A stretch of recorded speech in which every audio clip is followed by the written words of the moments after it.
عزیزوں، میں آپ کو اپنے اس چینل کلام مقدس میں خوش آمدید کہتا ہوں۔ مسیح خداوند میں آپ سب کی سلامتی ہو۔ آج اس ویڈیو میں ہم کلام مقدس میں سے دعا کی بابت 10 آیات کی تلاوت پڑھیں اور سنیں گے، جو یقیناً آپ سب کے لیے برکت کا باعث ہوگی۔ آمین اور آمین۔ عزیزوں، دعا ایک طاقتور ذریعہ ہے جو ہمیں خدا کے ساتھ بات چیت کرنے کا موقع فراہم کرتا ہے، خاص طور پر جب ہمیں زبردست مشکلوں کا سامنا کرنا پڑتا ہے تو دعا ہمیں خدا سے بات کرنے اور اس کے پاس جانے میں رہنمائی کرتی ہے۔ اس ویڈیو میں جو دعا کے بارے میں آپ 10 حوالہ جات سنیں گے وہ یقیناً آپ کے لیے برکت کا باعث ہوگی، اور یہ آپ کو یقین دلائے گی کہ خداوند خدا دعا کرنے سے، ہمارے گڑ گڑانے سے، ہماری التجائیں مناجاتیں پیش کرنے سے وہ ہمارے ناممکن کاموں کو بھی ممکن بنا دیتا ہے۔ بائبل ان آیات سے بھری پڑی ہے جو ہمیں ان ناممکن حالات کو خدا تک پہنچانے کی ترغیب دیتی ہیں، اس بات پر بھروسہ کرتے ہوئے کہ وہ ناممکن کو ممکن بنا سکتا ہے۔ آئیے ہم یہ 10 حوالہ جات سنتے اور برکت حاصل کرتے ہیں۔ آمین اور آمین۔ دعا کی بابت ہماری پہلی تلاوت متی رسول کی انجیل، اس کا 21واں باب اور اس کی 22ویں آیت۔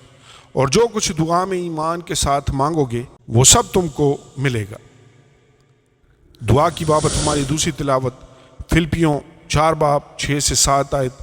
کسی بات کی فکر نہ کرو، بلکہ ہر ایک بات میں تمہاری درخواستیں دعا اور منت کے وسیلہ سے شکر گزاری کے ساتھ خدا کے سامنے پیش کی جائیں، تو خدا کا اطمینان جو سمجھ سے بالکل باہر ہے تمہارے دلوں اور خیالوں کو مسیح یسوع میں محفوظ رکھے گا۔ دعا کی بابت ہماری تیسری تلاوت پہلا یوحنا، اس کا 5واں باب، اس کی 14ویں سے 15ویں آیت تک۔ اور ہمیں جو اس کے سامنے دلیری ہے اس کا سبب یہ ہے کہ اگر اس کی مرضی کے موافق کچھ مانگتے ہیں تو ہماری سنتا ہے، اور جب ہم جانتے ہیں کہ جو کچھ ہم مانگتے ہیں وہ ہماری سنتا ہے تو یہ بھی جانتے ہیں کہ جو کچھ ہم نے اس سے مانگا وہ پایا ہے۔ آمین۔ بائبل مقدس میں دعا کی بابت ہماری چوتھی تلاوت یعقوب 5واں باب، اس کی 16ویں آیت۔ بس تم آپس میں ایک دوسرے سے اپنے اپنے گناہوں کا اقرار کرو اور ایک دوسرے کے لیے دعا کرو تاکہ شفا پاؤ۔ راست باز کی دعا کے اثر سے بہت کچھ ہو سکتا ہے۔ کلام مقدس میں سے دعا کی بابت 5ویں تلاوت مرکز 11 باب 24ویں آیت۔ اس لیے میں تم سے کہتا ہوں کہ جو کچھ تم دعا میں مانگتے ہو یقین کرو کہ تم کو مل گیا اور وہ تم کو مل جائے گا۔ دعا کی بابت ہماری چھٹی تلاوت یرمیہ نبی کی کتاب، اس کا 29واں باب اور اس کی 12ویں آیت سے 13ویں آیت تک۔ تب تم میرا نام لو گے اور مجھ سے دعا کرو گے اور میں تمہاری سنوں گا، اور تم مجھے ڈھونڈو گے اور پاؤ گے جب پورے دل سے میرے طالب ہوگے۔ آمین۔ دعا کی بابت ہماری 7ویں تلاوت رومیوں 8 باب اور اس کی 26ویں آیت۔ اسی طرح روح بھی تمہاری کمزوری میں مدد کرتا ہے، کیونکہ جس طور سے ہم کو دعا کرنا چاہیے ہم نہیں جانتے، مگر روح خود ایسی آہیں بھر بھر کر ہماری شفاعت کرتا ہے جن کا بیان نہیں ہو سکتا۔ کلام مقدس میں سے دعا کی بابت ہماری 8ویں تلاوت کلسیوں 4 باب، اس کی 2 آیت۔ دعا کرنے میں مشغول اور شکر گزاری کے ساتھ اس میں بیدار رہو۔